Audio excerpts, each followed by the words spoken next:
Leïla, vas-y, merci d'accepter de répondre à nos questions dans le cadre de la Journée internationale des droits des femmes. Est-ce que vous pouvez nous dire pourquoi cette journée est importante pour vous? Alors, cette journée est importante dans la mesure où l'égalité, malheureusement, n'est toujours pas atteinte. Et elle restera une actualité, cette journée restera une actualité brûlante tant que nous ne parviendrons pas à une égalité parfaite. Et c'est aussi important, je pense, de rappeler que malheureusement, on voit trop souvent cette journée instrumentalisée à des fins marketing commerciales. Donc, c'est important de rappeler le contexte de cette journée.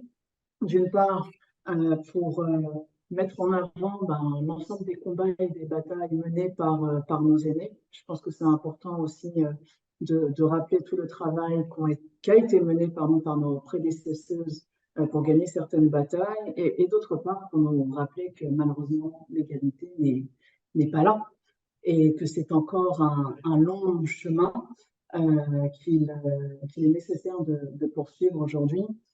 De mémoire, un rapport du Forum économique mondial publié en 2016 a estimé plus de 170 années, un peu plus de 170 années pour parvenir à une égalité parfaite au niveau mondial.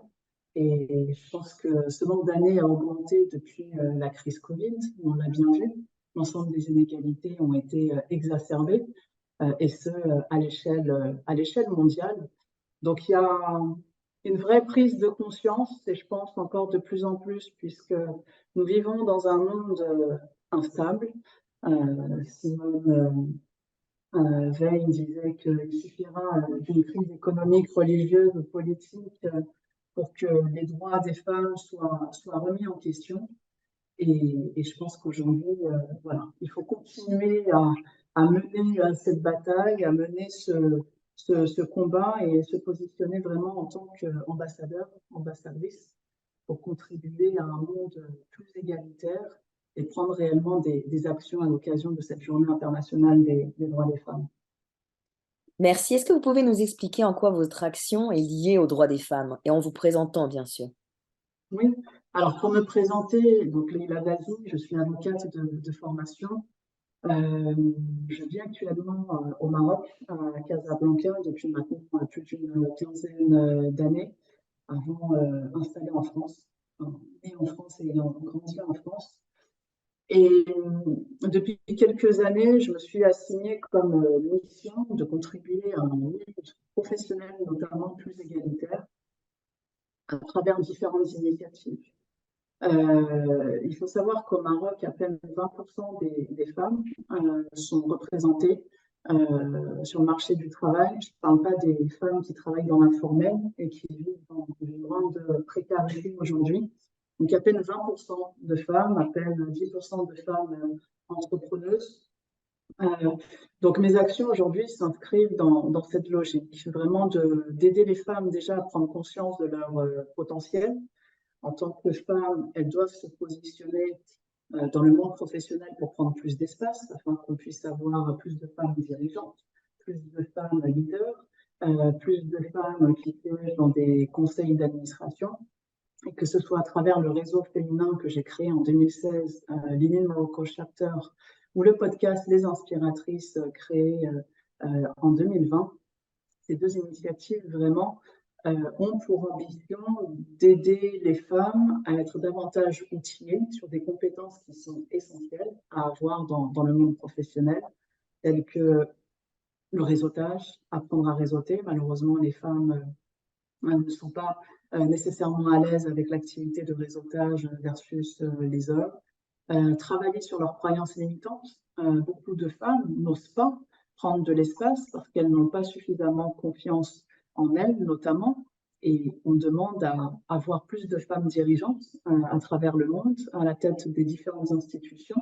Et pour cela, il faut que les femmes aient véritablement confiance en elles et qu'elles travaillent sur leurs propres croyances limitantes, leurs propres barrières. Et puis, il y a un gros travail aussi à travers ces différentes initiatives de sensibilisation, d'éducation aussi, à travers les jeunes étudiantes, pour vraiment leur faire prendre conscience de l'importance de croire en ses ambitions, de croire en leurs rêves, pour endosser la profession, la carrière, le chemin qu'elles souhaitent mener, sans rester dans un moule dans lequel la société, le patriarcat les, les mettrait. Donc un gros travail d'éducation également, de sensibilisation, changement des mentalités aussi. À travers le monde, le patriarcat est présent, pas qu'au Maroc, c'est un héritage qui est là. Comment aussi pouvoir contribuer au changement des mentalités. Malheureusement, on le voit trop souvent dans le monde professionnel notamment. Les femmes sont très souvent victimes de biais, qu'ils soient conscients ou inconscients.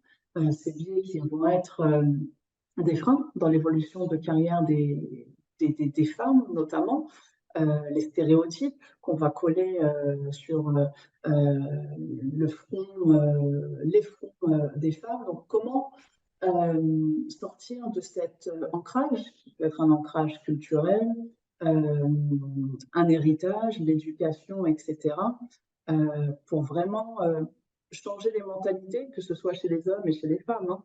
Je ne parle pas qu'au sein de la communauté masculine, mais c'est vraiment un travail de déconstruction de l'ensemble de ces biais pour accompagner les femmes à atteindre ces postes de direction, ces postes de dirigeants et contribuer ainsi à un monde plus égalitaire. Et aussi, et je terminerai par cette ce dernier objectif, cette dernière action, c'est sensibiliser les acteurs économiques, les pouvoirs publics aussi sur l'importance que représente la diversité genre d'une manière générale.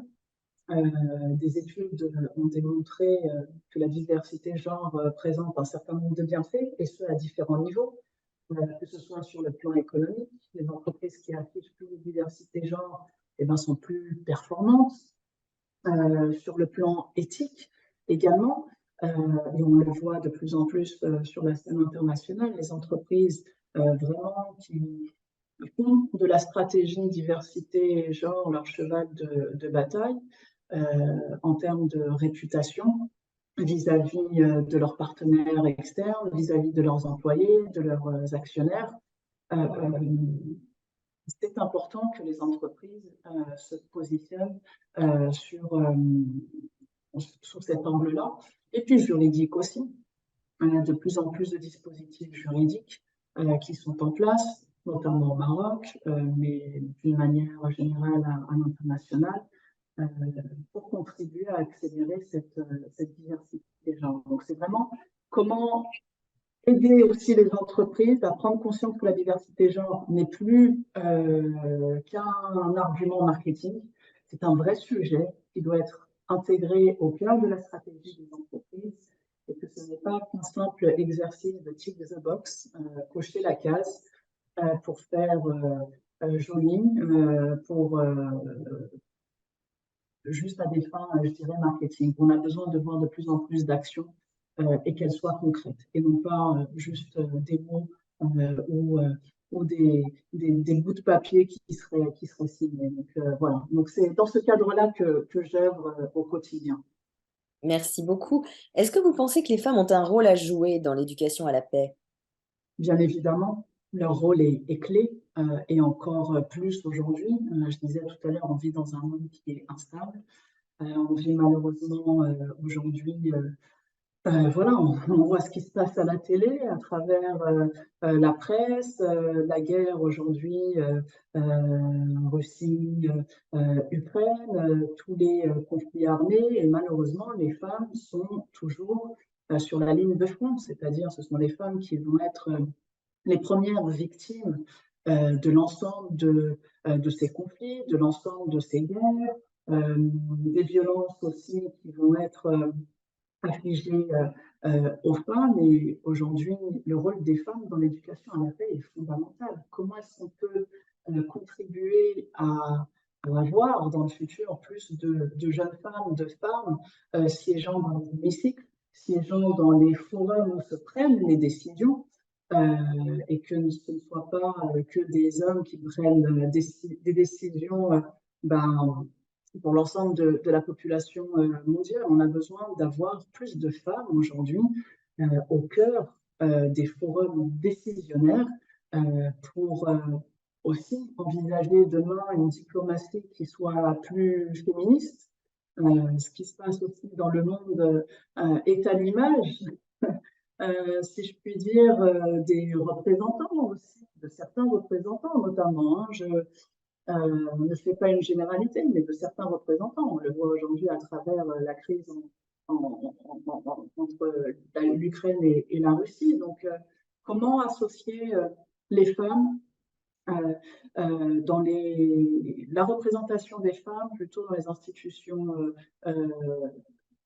publiques, les institutions politiques, et je pense qu'aussi en ayant une meilleure représentativité des femmes dans les sphères politiques, ben, clairement, on pourra envisager, je ne sais pas, hein, c'est peut-être utopique, ça, du moins pour le moment, mais avoir un monde international qui soit plus équilibré en matière diversité et genre.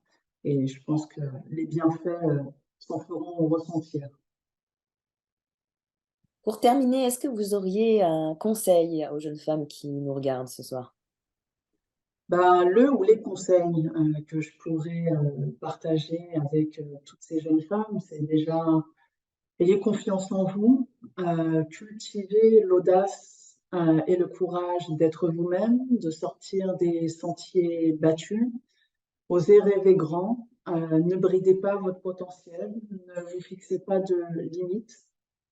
C'est important d'avoir des rêves, d'avoir de grandes ambitions et d'avoir des actions qui soient colorées de sens aussi pour contribuer à un monde plus égalitaire. Merci beaucoup Leïla d'avoir été avec nous et de partager toutes ces valeurs qui vous tiennent à cœur. Merci beaucoup, Julia, avec grand plaisir.